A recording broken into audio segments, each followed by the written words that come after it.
Super Bowl champions. Swinging a miss, struck him out. The Philadelphia Phillies are 2008 World Champions of Baseball. Ladies and gentlemen, the Flyers are going to win the Stanley Cup. The Flyers win the Stanley Cup. For the lead. Yes! Iverson, wow, what a fake off Daniels as he broke his ankles and got all the way to the cup.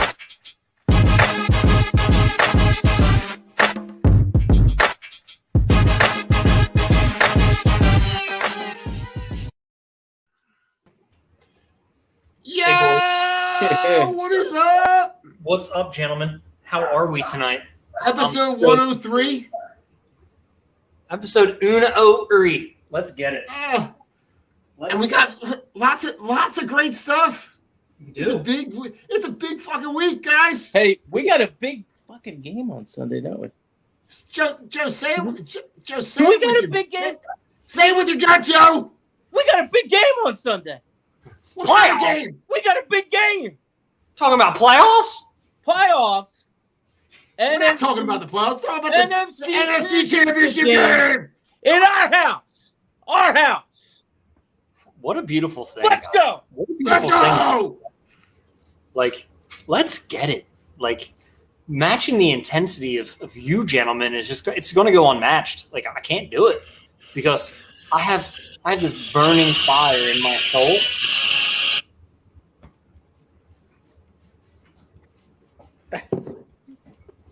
What do you got, Rich? What do you got? I'm just stoked. There we go. There'll be a lot of this shit at the link on Sunday. We're gonna have Score a to- touchdown. 1, 2, 3. we're gonna have to load up the fireworks multiple times. Watch our Eagles fly. Fly, Eagles fly. On the road to victory. Come on, Jason. Eagles. Yo, that place on Sunday, I don't care if it's going to be 3 o'clock in the afternoon. That place is going to be fucking rocking. It's going to be fantastic. And Deebo Samuel gave them all of the ammo they needed. That every person that's going down there needed to hear. What did No, Debo say? What did Debo say? What did Debo say? Oh, well, we've played in some really loud stadiums, but No, he hasn't. it's really loud at our stadium too. But I think we'll be okay. Hasn't played against this defense, has he? Has he? Has Brock Purdy played against this caliber defense? He goddamn has not. No. In a huge game, in a must-win huge game? I don't think so. I don't think so. What do you think over there, Jay? I see you sitting there contemplating, or unless your screen's frozen. I think Jay's frozen. I think Jay's We're frozen. gonna have to give Jay's screen some CPR. How is he able to Get sit the that? shock panels. He's sitting so still. How Oh is my he goodness. not? That's incredible. I mean, I think he's just like. I think Jason put a cardboard cutout of himself right there. He's so Like, hey, stoic. what a stoic gentleman he is. Oh, He'll be back. He'll be he'll back. be back. But listen, Go ahead. they don't get to the point that they're in right without, good Lord, boat racing the fucking Giants, which, was for all intents and purposes that was fucking over in the first quarter. Yeah. Really good to see the assemblance of this team that we saw all season before Hurts got injured. Yeah. Yeah, they were hitting on every cylinder. They looked like they did earlier in the year. They really did. It was the Giants, but it doesn't matter who you're playing when you are able to execute at that level in all facets of the game. It's really just going to increase your chances of success this week. Jay, I what think are your Jay moved. thoughts? I think Jay moved. He's here. My computer. What were your thoughts? coming out of this game The third time this week. Against the Giants? So, first and foremost, I was so happy that they actually decided to run the football. Run the ball. I know, like, it's cliche, and, like, we get frustrated a lot here in Philly, like, especially early in the season when they were, you know, kind of in that trying to pass mode first, you know, type scheme. But to just see them, you know, run the ball down the Giants' throat, like, I love old school football, and for me, it just made my day. Yo, I got to watch the game with my dad. First of all, that's like the awesome thing. Like, you know, that my dad lives with me, and I'm like getting to live like, you know, the rest of his life, like just hanging out with my dad watching football. Because it's like I hadn't done that in like 20 some years. So Yeah. you know, we were both watching it, and you know, I just looked over at him. I'm like, Dad, man, this is like old school football, like NFC East, smash mouth, win at the trenches. I mean, our offensive and defensive lines like dominated, and that's honestly why this team is so good, because we have the best offensive line in football, and this year we have the best defensive line. We put the most pressure on the quarterback. We set, I think it was the second most sacks in the NFL history to only, I want to say the Bears. 85 Bears. Yep. So, you know, the fact that we have superstar lines on both sides of the ball, I mean, that's why I feel confident going against the Niners, because quite honestly, Brock Purdy, I mean, I know he's gotten a lot of hype, and listen, I'm not one of these people that's going to say, oh, Brock Purdy hasn't done anything. The guy has done very well in a limited sample. But if you look at the schedule and you really look at who they beat, the Niners, and it wasn't even with Purdy when they played the Chiefs. Purdy wasn't even a factor.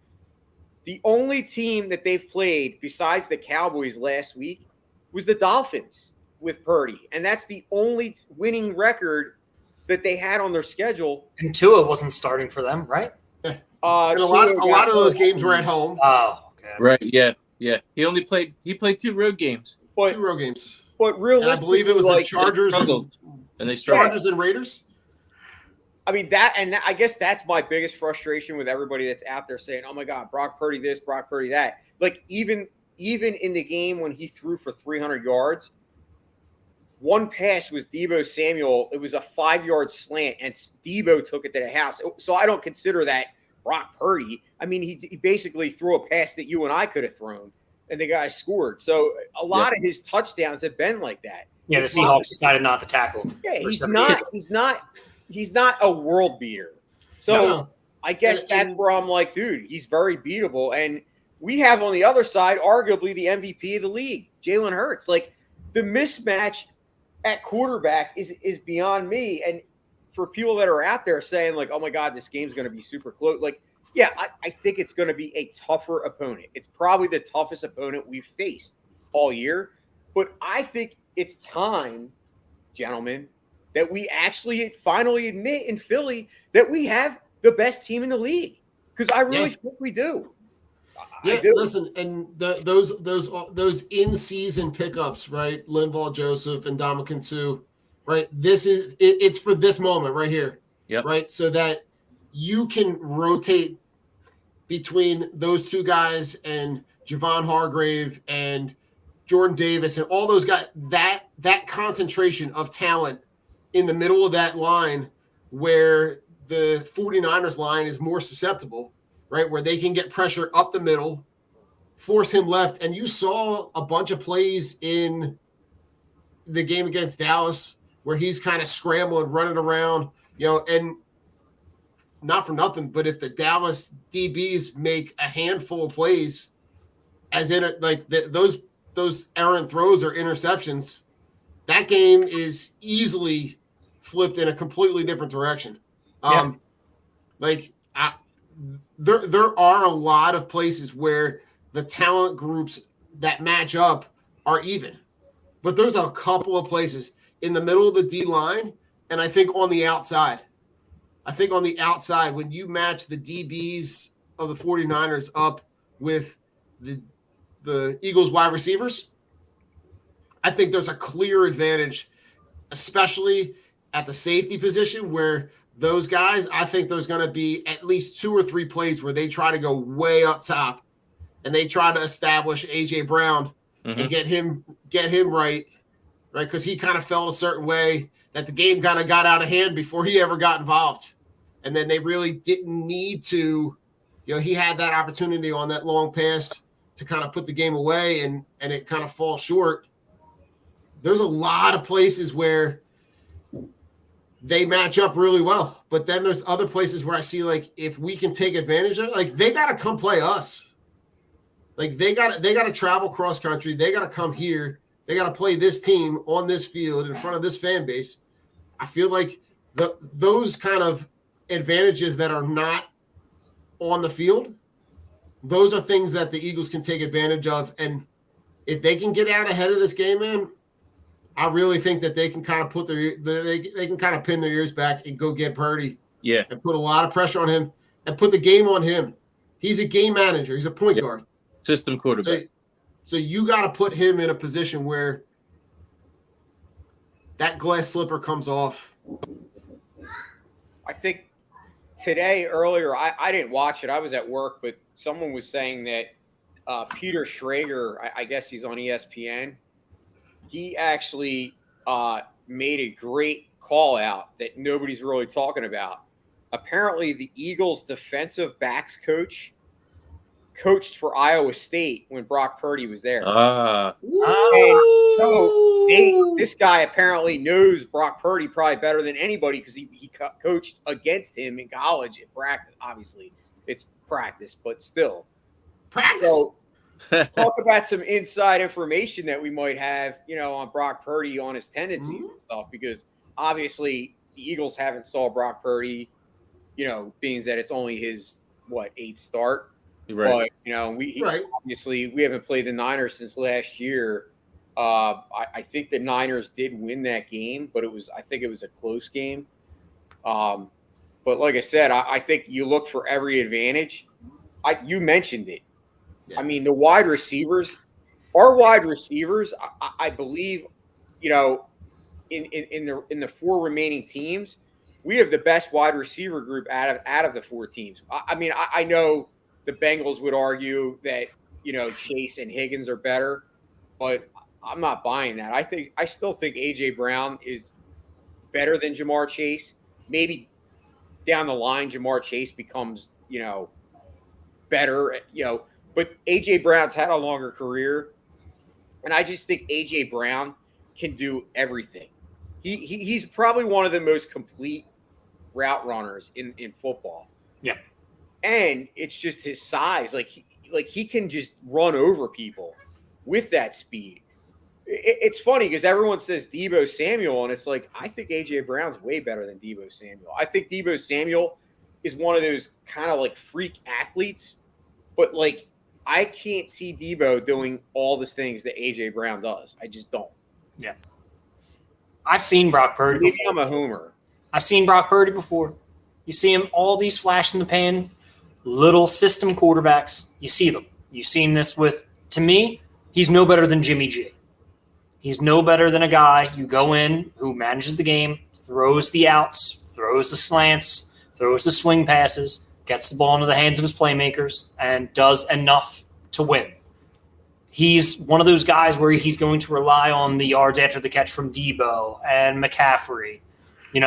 Look at the defenses that he's played against. The Cowboys, they're not good. Like, the Cowboys' offense was atrocious last week. Dak making stupid mistakes, Mike McCarthy being one of the biggest boobs in the NFL as a coaching, even as a coaching prospect, and then getting signed to the Cowboys, you knew what it was going to be. Mike McCarthy, you'll make the playoffs and do nothing because that's your resume. Brock Purdy hasn't had the challenge of playing from behind.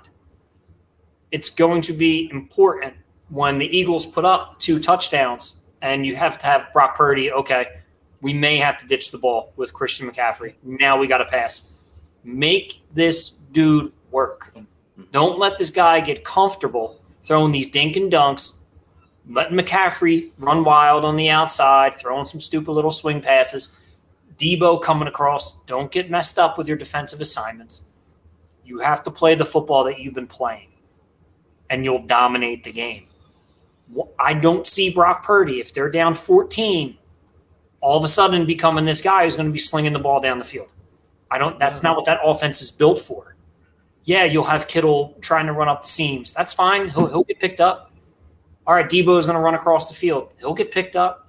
Christian McCaffrey's going to come out of the backfield, probably the biggest mismatch.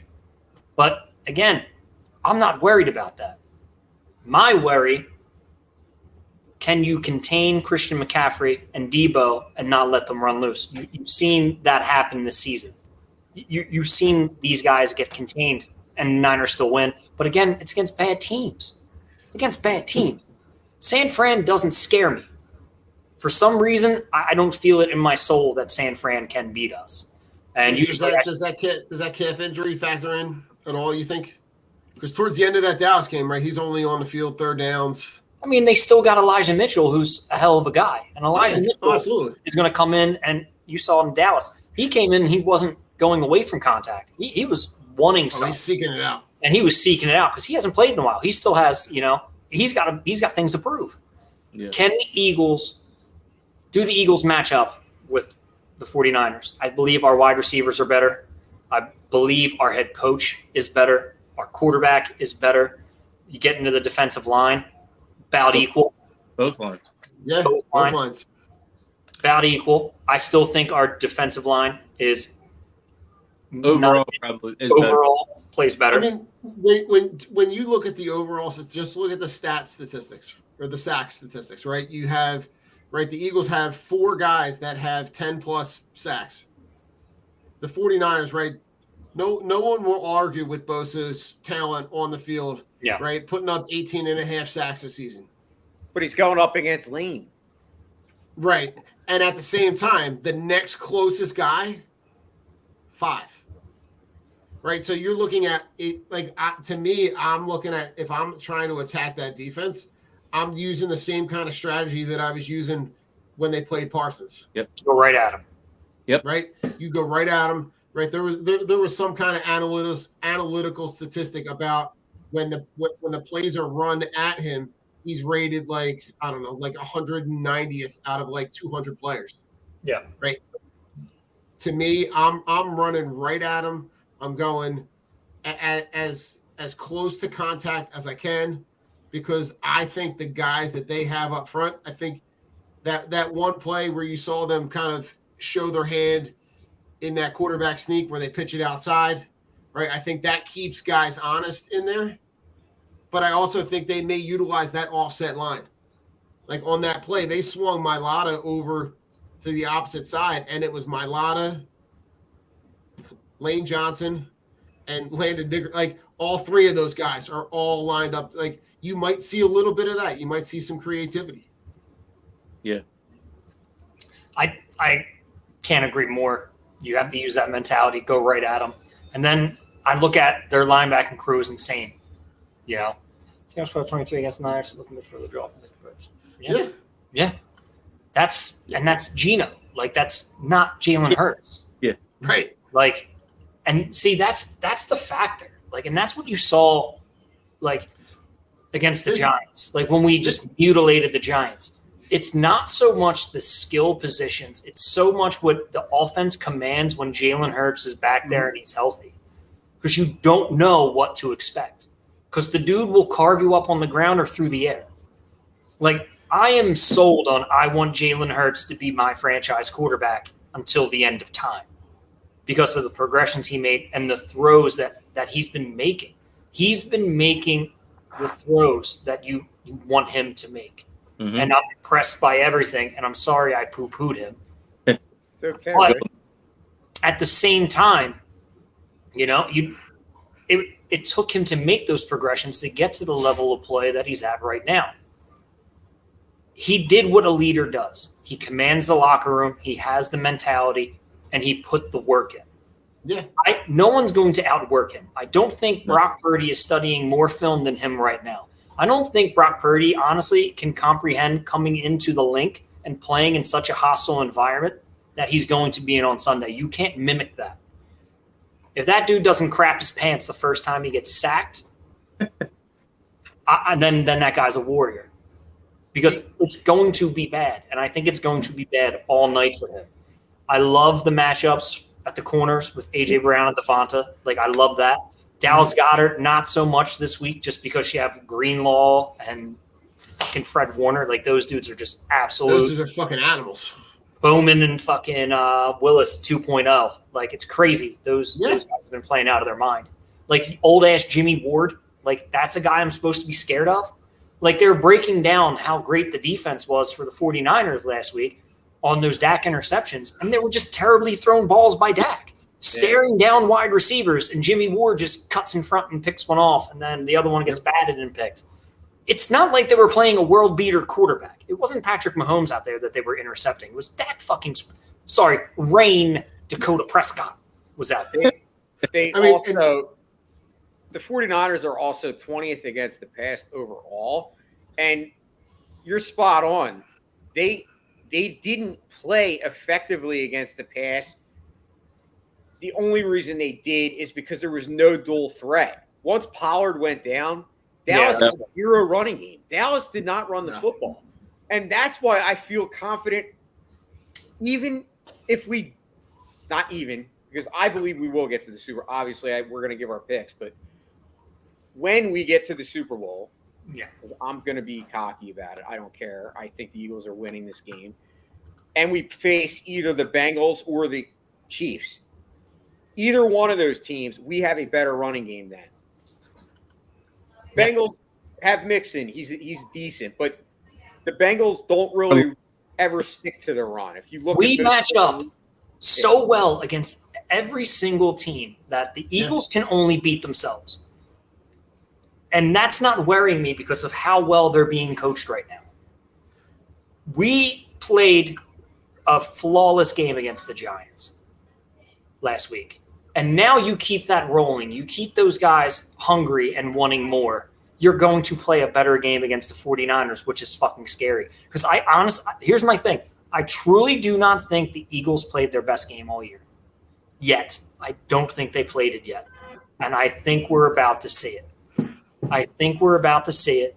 We're going to go into the Super Bowl, and it's most likely going to be the Bengals because I don't know why Mahomes can't beat Burrow. I think that's fucking crazy. Yeah, did you hear the guys on the sidelines calling it Burrowhead? Yeah, Burrowhead Stadium, which I thought was hilarious. Fucking awesome. But I'm looking at this game ahead of us, and I just don't see how the Eagles can lose. I watched some 49ers games. That defense, besides those two players and Bosa, truly do not scare me. And I'm not worried if something happens with one of our running backs because we have two more who can carve you up. I mean, Miles Sanders had over 100, Gainwell had over 100, and then you had Sanders taking the back seat with like 96. And then Boston Scott's going to score a touchdown, and then Jalen Hurts can still run. Like, we are built to win. We are built to win this thing.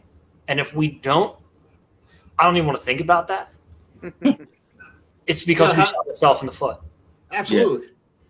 How about that print money prop, the Boston Scott anytime touchdown against the Giants? Oh yeah, that's just I don't understand. I always forget to do it. My buddy finally did it. He put 100 on it and he won. I did. I should have put death to taxes. Yeah. Easiest money in football. Death money. Yeah. What is it? Death, taxes, and Boston Scott scoring against the Giants. The only guarantees in life, boys. This defense, the 49ers defense, gave up. There were some games that they looked sketchy giving up. Like the game late in the season when they played Las Vegas and they give up 34 points in overtime, right? They give up 20 points to the horrible Commanders team.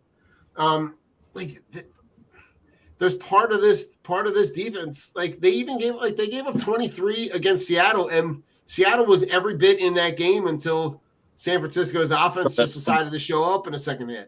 Yeah. So like I feel there are a lot of places where this team can exploit their weaknesses, and this team is primed because of the way that they match up. I'm just Jay, I'm with you. I'm super bullish on this team and just kind of not nervous, but like excited for this game to start. Like I need it to be 3:00 on Sunday, like right now, like injected into my veins. I need that because it's different. It's different than 2017.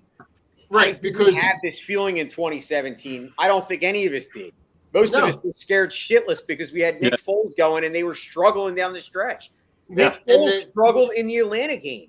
Nick Foles really didn't turn it on until the championship. So honestly, this team not without that popped ball that goes off the guy in Atlanta.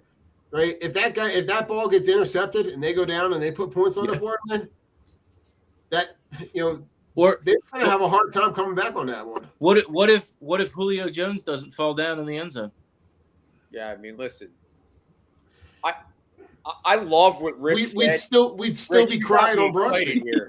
I was just counting. We beat 5 playoff teams this season. We beat five teams who made it to the playoffs. I'm just saying, like everybody wanted to poo-poo us, and then we beat Detroit, who should have been in the playoffs. We beat Green Bay, who were on the cusp of being in the playoffs. We beat Tennessee, who was on the cusp of being in the playoffs. There was a stat. Not only did the Eagles beat 5 teams that are in the playoffs, they had the number one hardest as far as schedule-wise, as far as teams that had a winning record. Yeah. Combined. Yeah. So every single team that the Eagles played had the best record out of any other team. Like no team played as like a teams that had to combine. I'm not saying it right. Yeah, Jay. The records that the Eagles faced was the toughest opponent. Here's the only stat we need to know. When Jalen Hurts is the quarterback this season, this team is 15-1. There you go. And you know what? They're 15-1. Like, throw all the other stats out, man. Yeah. That dude knows how to lead. Like, look at his response to have you had time to reflect on on how much you've improved this season? And he looks at me and goes, I'm not done. I can't reflect on something that I'm not finished. Like, I got to finish this job. Yeah. Like, I look at this dude, and this dude is a dude that I want in that huddle on that sideline every game, but they are 15-1 when he's the quarterback. That to me tells me all I need to know. That dude, to quote the famous Philly, we ain't losing. No. We ain't losing. I just don't see it. I really agree. don't. I don't. The dogs agree. Oh yeah, all my dogs are going crazy right now. That's what happens. Rich, they know. They know it's coming, dude. Holly, and hungry dogs run faster, baby. She knows. You know, hungry dogs run faster. She's just like, oh, you guys got snacks? Oh, this sounds great. But we got to go with projections. So I'm going to put myself on mute. So I want to hear what you guys have to say. So the dog will stop barking. All right, Jay, go ahead. Give me a score and a play. All right, so I'm going 27-17 Eagles. I don't think it's going to be close. Everyone's thinking this super close game. I mean, 10 points to me is still close compared to, obviously what we did against the Giants. But I think I'm very confident in this team. I have been all year, and the more I see Jalen Hurts, mature and improve, I look at both of the teams. I said, running games fairly close. They have Christian McCaffrey, they have Elijah Mitchell, but we have, Miles Sanders, who's had his best season as a pro, and Kenny Gainwell last week showed what he's capable of behind this offensive line. So I think the running games are very similar. I think the Eagles have a huge advantage at wide receiver against their corners as opposed to their wide receivers against our corners. I look at the biggest mismatch to me in the game is I see Brock Purdy as a game manager. I see him as a quarterback that doesn't want to lose the game. will not win the game for the 49ers, whereas we have a quarterback that can actually bring us back if we're down. Say the Eagles are down a touchdown going into the fourth quarter. I have more confidence that Jalen Hurts will be able to overcome that deficit than I would Brock Purdy on his side against the Eagles' amazing pass rush at the Link. Yep. So I'm going 27-17. I think the biggest play. So I'm calling an A.J. Brown game just because last week he didn't have a good game, and it wasn't necessarily his fault. He just wasn't really featured and didn't have to be. Yeah. Whereas I do know that they asked him, and he said, yes, he wants the ball, but he wasn't a diva. He kind of clarified that he just wants to win, but he wants to be a part of it. And I think knowing A.J. Brown and seeing what I've seen from him all season, he'll have a bounce-back game. I'm calling 2 touchdowns. I think they're going to feature A.J. Brown. I think he's going to go off for like 150 yards. I think he's going to have a huge game, and Eagles win 27-17. All right, Joe, what do you got? I guess kind of to piggyback off of Jay, the whole thing with AJ and how he was during that game and after the game. Stars want the ball. You want guys that want that moment, and AJ Brown's always wants that moment all the time, and especially now in the playoffs. So I think he's going to have a monster game Sunday, and he's going to light them up all game, over 100 and a touchdown at least. But he's just going to impose his will every route. He's just going to manhandle people, run past people, run over people. Like you can't. He's unstoppable. And then I think we're going to get a big play from and a big game from Hassan Reddick going against McGlinchey. Seems to be the weakest link on that 49ers offensive line. He's a big, strong, monstrous guy, but Reddick's got that bend, man. He's got that bend. He's going to get that edge on him. Yep. And I think Purdy's going to be running for his life. So Baldy was calling him what, Freddy Krueger? yeah. When you look at the way that he was able to get to the quarterback, Joe, that I'm going to try to go in a different direction because those were my 1A and 1B. Give a score. Joe, get a score. It's 26-17 Eagles, and the Niners score a late touchdown. 26-24 final. But it'll be a meaningless touchdown. Okay. So I was in both of those directions, right? AJ Brown going to have a really big game. Hassan Reddick being dominant. I'm going to try to stick on the defense, right? I'm going to say that the key plays happen within the D line, right? The D line is going to generate pressure. I think the D line generates. I'm going to go 4 sacks. I'm going to go forced fumble. Maybe one of those forced fumbles is returned for a touchdown. Maybe a scoop and score. I see. I think I'm gonna go bold. Either that, or I think they get enough pressure on him that he forces a ball, and there's a pick 6 on either side. Either Bradbury's I think I'm looking. I think Joe. I think you're right in that they get a score late. I'm gonna go 28-24. Okay. I think it's 28-17. They maybe get a score late. A junk touchdown. Yep. I like it. It's all birds. Joe, Rich, what do you got? Ooh, man, my star of the game, I'm going to go with my man Slim Reaper. Give me Skinny Batman. Skinny Batman's going to have a nice day. 6 for 142 and 1. He's going to catch a bomb and take it to the crib because I just feel like he does. My unsung hero of the game, I feel, is going to be Zach Pascal. Going to come through with some clutch catches, maybe get, maybe 6 for 40. But, just it'd be good to see Zach Pascal involved. A.J. Brown has his way. I think it's going to be one of those games where Jalen Hurts picks him apart for 310 yards, maybe 2 scores, and then, let the run game handle the rest. Defense, Hassan Reddick and that defensive line, and then you're going to have a nice T.J. Edwards game. stuffing up the middle, handling McCaffrey. And I think it's going to be 33-20 Birds. Ooh, okay. And it's going to be not close from the get-go to where we're in the fourth quarter. It's going to be like 30-10, and we're just like, all right. And that's it, baby. That's it. I like it. I like it. Listen, it's Birds all around, right? But it's everything that we're talking about has nothing to do with the Kool-Aid, right? No. It has everything to do with just the fact that when you suss it out, the most important position on the field, there's a clear distinction between the guy that's playing on this side and the guy that's going to fly in from the team on the West Coast. Yep. Gentlemen, we're going to hit some commercial breaks. Check us back on the other side. We're going to talk all the AFC stuff and maybe talk some fun stuff on the other side. Ooh. So, fun.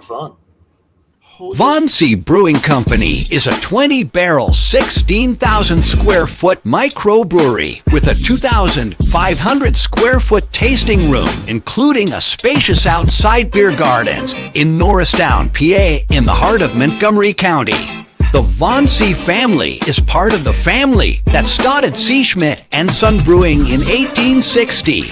Stop in Wednesday through Sunday and taste a variety of draft and 16-ounce cans of originally brewed beer and tell them the Drunk on Broad crew sent you. Von C Brewing is located at 1210 Stenbridge Street, Suite 300 in Norristown. Cheers.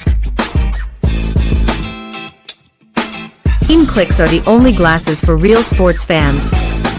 With interchangeable arms, you can support all of your favorite teams, or even make and create custom options as well.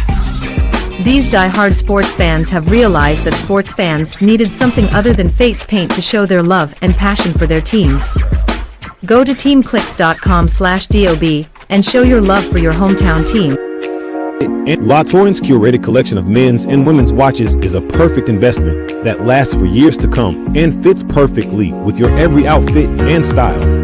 Our range of classic watches aren't just a great perfect formal and casual accessory, but a time machine that takes you back to memories. Explore our collection of timeless watches that can reflect your taste, personality, and personal style.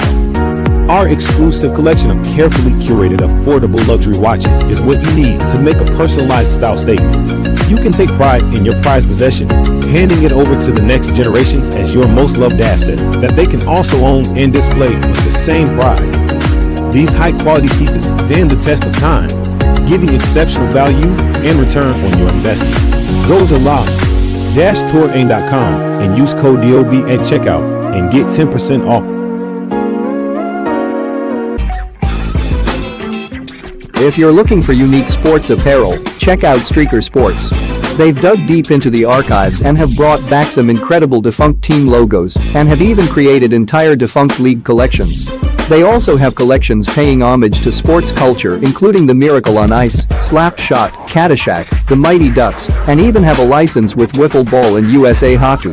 Only for Drunk on Broad listeners, use code BROAD at checkout to get 10% off anything at streakersports.com. Again, that's 10% off anything at streakersports.com with discount code BROAD.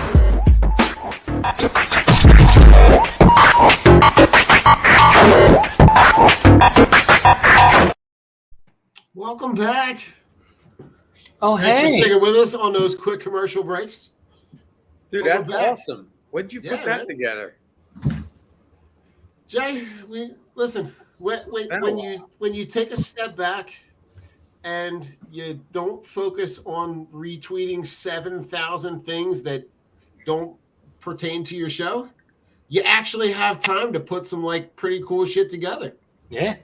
So it was just when we had kind of made the decision to kind of flip with and move our stuff over with Fired Up and kind of get back to that more local thing that we've always kind of talked about.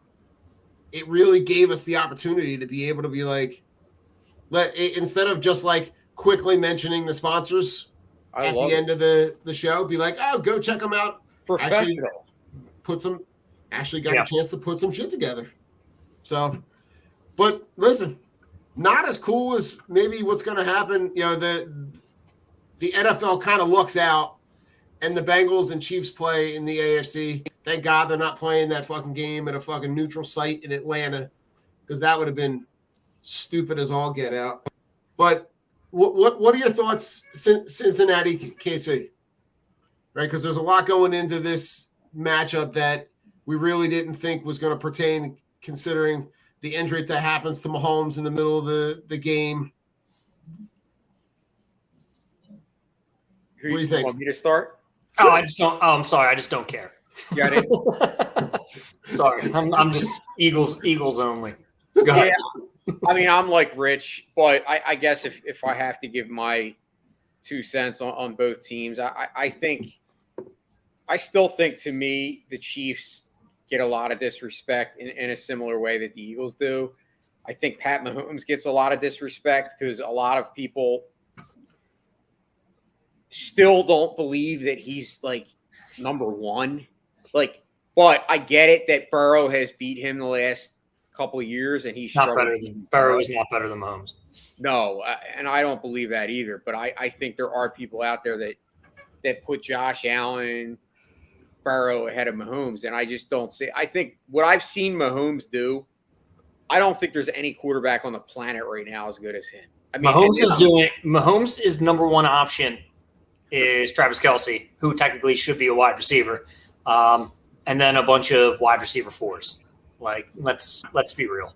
I mean, what he did last week, playing on that, pretty much any other player would have been out of that game. There's no way. Like, honestly, high ankle sprains, I mean, that sometimes keeps people out 8 to 10 weeks. We've seen it here with some of our players.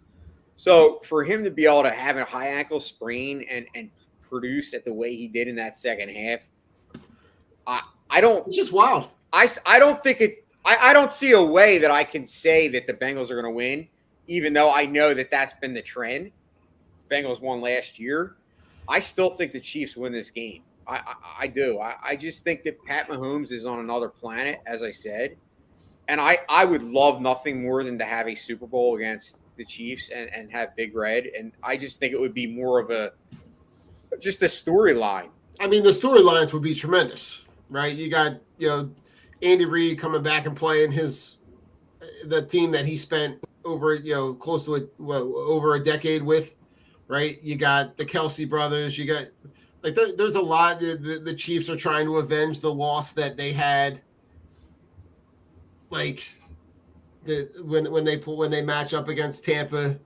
But I think you're right, Rich. Like it's Pat Mahomes and then like a bunch of fours, like Juju Smith-Schuster and Marquez Valdez-Scantling, and right they turned Kadarius Toney from a pile of turds into like something moderately useful, right? Mecole Hardman, Sky Moore, right? There's nobody flashy, but he is literally turning that team like on its head and is able to just kind of play point guard and just distribute the ball, but do it with some like the jump passes, the sidearm passes. Just super impressive. Yeah. I mean, you mentioned all those storylines. I think the biggest storyline to me would be the Pat Mahomes, Jalen Hurts MVP. I mean, right now they're both pretty much 1 and 2, and to have them go up against each other in the Super Bowl, how awesome would that be if Jalen Hurts beats him? Because then I wouldn't give a shit about the MVP. I wouldn't care either. On a Super Bowl. Well, because then he'd probably be the Super Bowl MVP. Exactly. The Jags had a good run in the playoffs, but they ran into the Chiefs. I didn't think the Jags were going to beat the Chiefs anyway. Yeah, they played a lot better than I thought. They played a lot better than you thought, but again, you had Patrick Mahomes at like 40% and still comes back into the game and wins. It shows you that, the explosiveness and the explosive plays from the Chiefs are gone. So they've obviously adapted to make their offense more suitable and better. But Mahomes is still doing it like without Tyreek Hill and with Juju and Tony, and still got Kelce. Pacheco is, an average running back on the ground. He pounds out 80, 90 yards. Like the dude is excelling in the role that he's in. Yeah. Then you look on the other side. Burrow has 2 of the best weapons in the game a poor offensive line and a weak secondary that exploited the ineptitude of Josh Allen last week. Right. And that Bills defense that was so highly covenant. And they could not stop Joe Burrow, even with 2 offensive line starters being out of the game. That made no sense to me. I think that just goes how the Bills are coached and how Josh Allen doesn't really take accountability for his terrible play. Because, I mean, like I said, what did I say 2 weeks ago, Don? The Bills haven't looked good. You said it. In 12 games. They Yeah, haven't you looked said it. good. Like, it was about time for them to get bounced. And Yeah, they got to come up. Is Burrow – does Burrow slide in that slot ahead of Josh Allen now? I don't think so. To me personally, no. I'm still taking Josh Allen for just the elite level arm talent and what Josh Allen presents and brings as the dual threat. And I think Buffalo has a lot of revamping to do. I think Buffalo fucked themselves by signing, Josh Allen to that huge, huge deal and Stephon Diggs to that huge, huge deal and not being able to, solidify more of that offensive line and get a few other small pieces that they need, like a sure running back and not just Devin Singletary, Naheem Hines, James Cook, a bunch of undersized guys who you really can't tote the rock like that. And then you look on the other side. I mean, Joe Mixon averaged 2 yards per carry this year because that offensive line is so bad. So bad. And for the Bills not to be able to take advantage of Alex Kappa and the starting left guard being out makes absolutely no sense to me. I do think the Bengals win this game. I just don't know what it is and what they have over Mahomes, but unless Andy Reid can make some adjustments, it's just the Chiefs don't have the big plays. Cincinnati has the big play potential. Yeah. It's the same thing I feel with the Eagles against the 49ers. The 49ers been playing good ball, but they don't have – okay, I can't say they don't have the big play potential because they do with Debo, but they don't have that deep threat bomb potential. Correct. They have get them in space, open it up, let Debo run for 88 yards. That's fantastic. It happens because Debo does that. But if I'm in a coming from behind game and, you got 2 minutes on the clock with Patrick Mahomes, I'm not ruling him out. No. If there's 2 minutes left in the game, Joe Burrow's down by a score, I'm not ruling them out. It's whoever has the ball last at the end of that game is going to win. And for some reason, I just have a feeling it's going to be Cincinnati. I have a feeling Mahomes is going to try to do one thing too much, and that's going to be it. Because one thing, Burrow makes mistakes, but he isn't as careless sometimes as Mahomes is on extending the plays. But, Mahomes has made his living off of that. Mahomes has made his living off, being the slinger. And, I'm always thinking, and this is what I'm going to do. And I love Patrick Mahomes. He is the best quarterback in the NFL. He will continue to be the best quarterback in the NFL until his days are over. Because he's that good. I don't think anybody is going to surpass him. I think Jalen Hurts is a hell of a 1B. If Jalen Hurts can put up, in his, second full year as a starter. Yeah.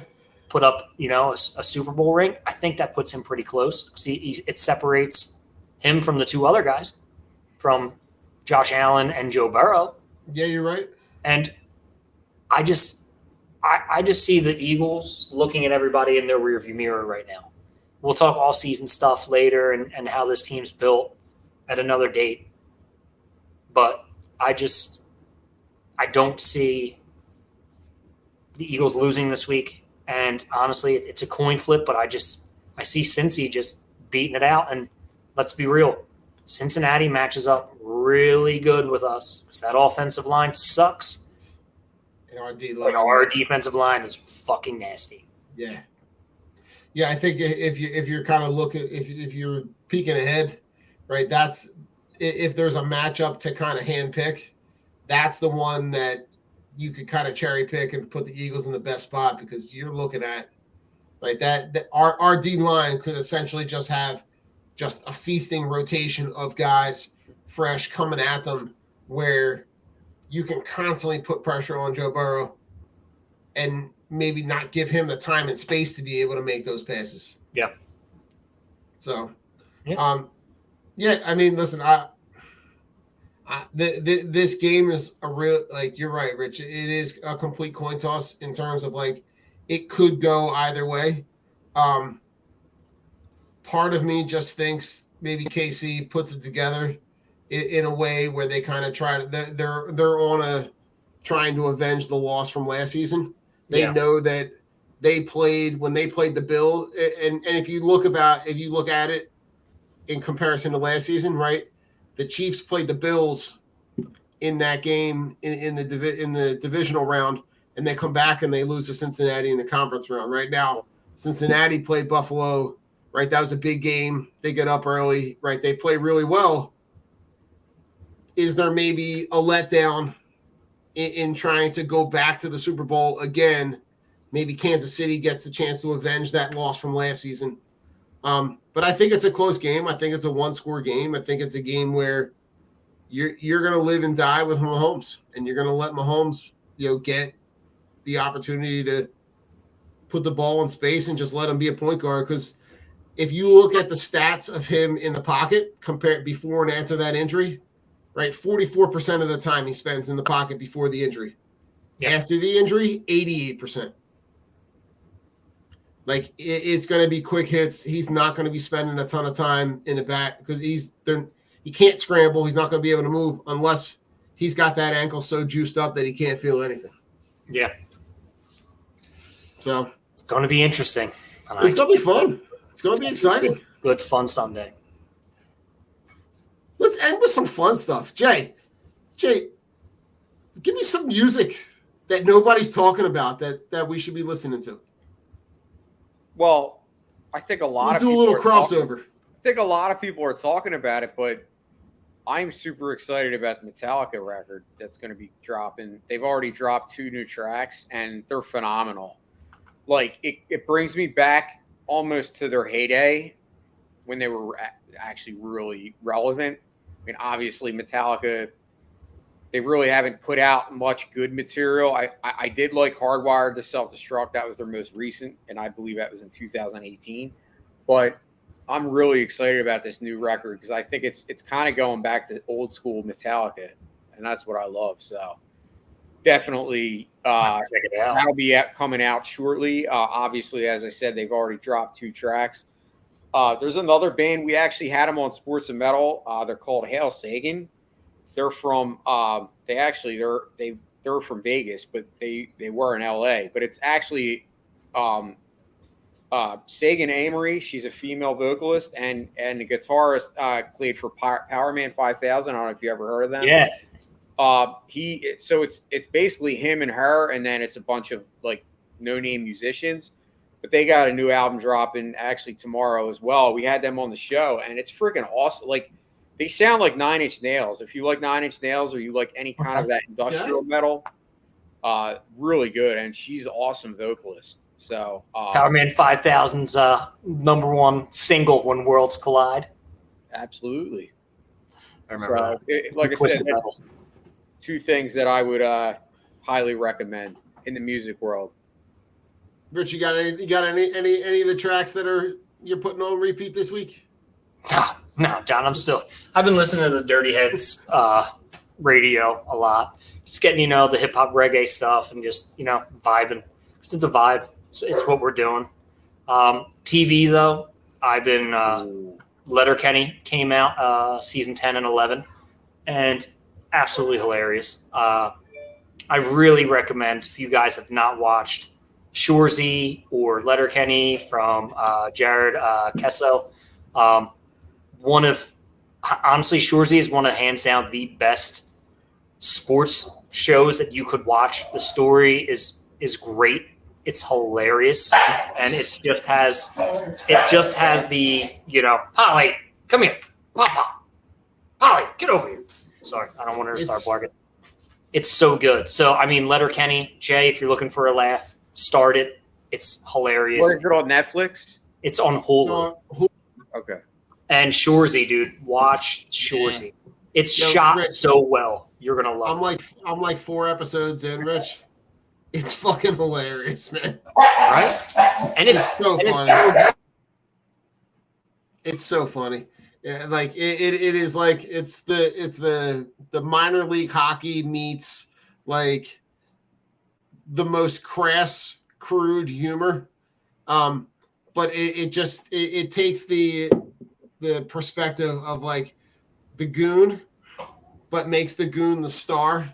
Yeah. It's super fucking funny. Oh, So- don't tell and me it's- anything. I'm gonna definitely check it out because I'm So a hockey Shorzy, Shorzy is a character from Letterkenny. He is the foul-mouthed hockey guy who is actually the creator of the show, and he basically is a dick. Like everybody hates Shorzy. 100%. Everyone hates him It's awesome. because he's just a dick, and he'll do whatever it takes to win. But at the same time, he cares enough, like about his community and about his team, that he's the definition of a true scumbag. But he's a leader, and he wants to do right for once because of all the crap that he's got. You're gonna sit there and you're gonna laugh and you're gonna be like, this show's nuts, but I'm glad I watched it. And Don, you recognize any of the hockey guys that are on the squad? Two of them are ex NFL or ex NHL players. What did I miss? The old guy who they bring into the team, he's an ex NHL player. You can look up his name. And then the tall, skinny black dude, he played in the NHL, and he's actually is a rapper. I'm definitely gonna. You have to check it out, Jay. You're gonna love it. It's good, man. Could I just pop in one other thing? I didn't even think of TV and movies because you had music on my mind, but I actually watched a movie last night. It's called Mind Cage. I don't know if you guys. Oh shit! Now John Malkovich. Okay. So he plays this serial killer. The movie is basically like a cross between Seven and Silence of the Lambs. Like it's literally one of those psychological thrillers. Yeah. And John Malkovich is a serial killer, and they have to like utilize him to help catch this other serial killer. So so the woman goes in there, and it reminds me like there's so many scenes that it's like it reminded me of Clarice with what channel is this on, or what you watch it on? I rented it on Amazon Prime, but it just came out, so it's like brand new. It's called Mind Cage. I'm gonna have to look it up. Jamie loves it. Psychological thrillers are my thing. I was gonna say, Rich, that's right up Jamie's alley. Yeah, Jamie loves that. Murder, death. We just finished. Did you guys watch Only Murders in the Building? I did. Oh, with Steve Martin and Martin Short. Martin Short. I watched a little bit of the first season. I thought it was funny, but it was one of those things. I'm like, I lost my interest a little bit. Yeah, like we're just about to finish season 1. It's funny and entertaining enough that I kind of stuck with it. But and isn't Selena Gomez too? Selena Gomez is. It's the three of them living in this high-rise building in the middle of New York City, and there's a murder in their building, and they basically start a podcast where they're investigating the murder. It's pretty funny. Pretty funny. I should have kept watching. Gentlemen, let's go final thoughts. Go ahead, Jay. Start it up. Final thoughts. So there was a piece out. I believe I want to say it was Dave Sangaro wrote it. You could find it on Twitter, but it was actually a piece on Lane Johnson. And Lane Johnson like kind of brought everybody into his space and where he's at, and like basically it was talking about how he's had multiple concussions in his career, but like he's gonna lay it all out on this on the line during this game.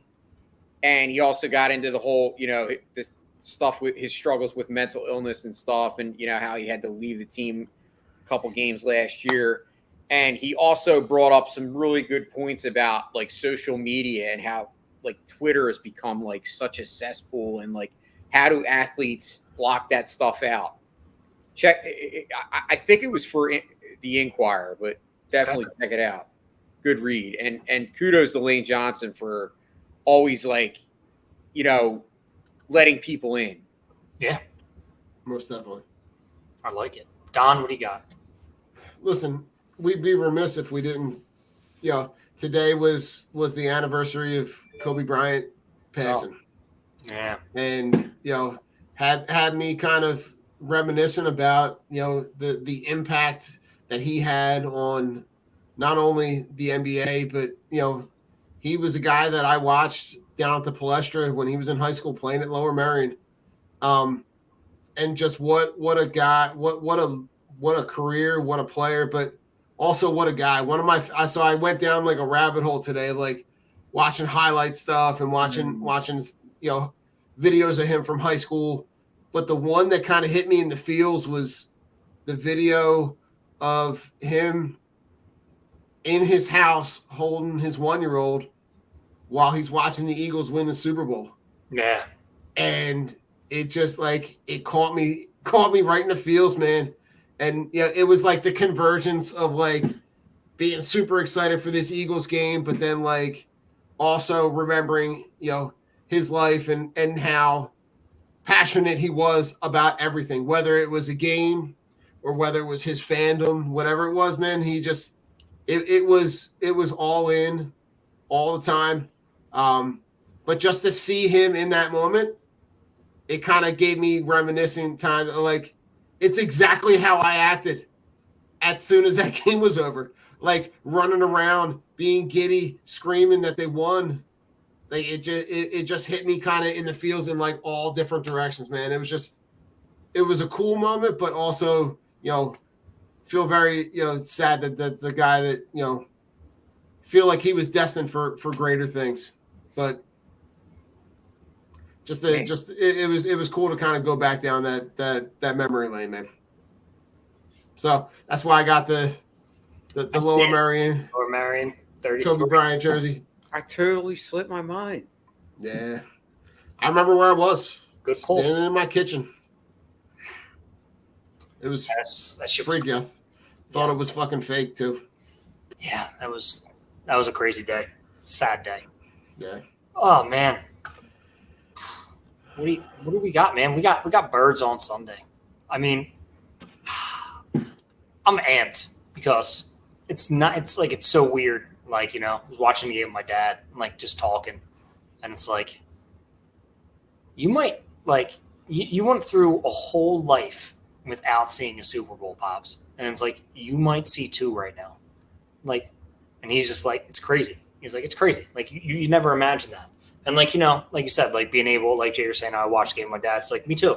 It's no other person I'd rather watch with, I'm going to sit at home, Ali, he'll get into sports eventually. I'm not worried a 4-year-old doesn't really want to watch football. It's cool, man. I get it. A lot of commercials doesn't keep your attention. I'm really terrible at explaining the game because I'm just watching and I'm and I'm a zombie when I watch the TV.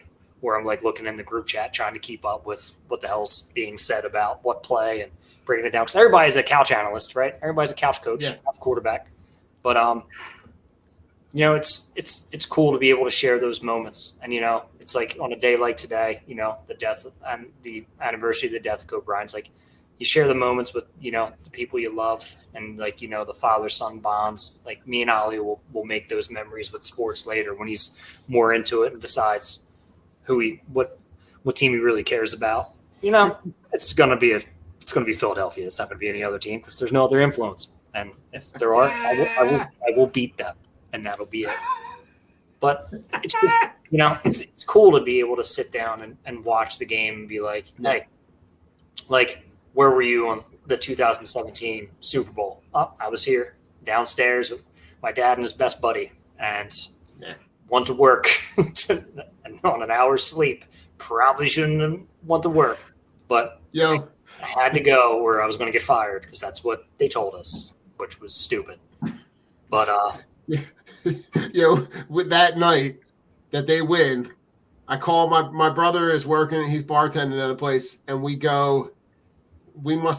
so my mom and dad drive. They pick us all up. We drive over. We spend the night at the bar with him. We get home at I don't know, 3-4 o'clock in the morning, and then I got up and went to school the next day on 2 hours of sleep. Probably should not have been. Yeah, in front of children at that point. We're gonna watch. We literally were Let's watch highlights of the Eagles game all day long. Where does physics happen in that play? Yeah, show me the force and inertia, and every action is an equal opposite reaction. Boom, right there. Isaac Newton's laws of motion. But it's All cool. right, let's watch. It's just share those moments, remember them, and just have a good time doing it. It's always go Birds. I love how sports does that, though. I love how sports makes all the other shit evaporate. It does. And like when you're going into a store, you see a guy with the Eagles hat on. Go Birds, right? And that would be my message on the way out, right? Anytime you interact with somebody between now and Sunday, go Birds. Go Birds. Right? Everything is it either starts or ends or both with Go Birds. And just enjoy this time. Enjoy how it's bringing everybody together and really just fuck everybody. Go Birds. Go Birds.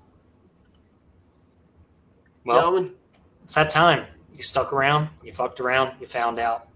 Extra fucks for you, San Fran, because we're coming for you. It's Bird Gang. We bleed green around these parts.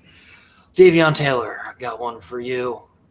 Deshaun Watson, are those for you, scumbag. Dallas Cowboys, go fuck yourselves because you guys stink and you will stink forever. And as always, it's Go Birds and fucks by Geskin. I am Rich. That's Don and Jason, your drunk on broad crew. Joe bounced. He had to get some sleep. My man works a ton. We love you, Philly. And guess what? After this week, we're going to the Super Bowl, baby. Philly, peace out. Go Birds. Let's go. Go Birds. This is the Broad Street Line, where Philly sports fans leave all of their sports hot takes. Call 267-405-3062 and show us your passion for Philly sports. Don't forget to tune in every Wednesday at 8:30 when we listen to your live reactions to the thrill of victory or the agony of defeat.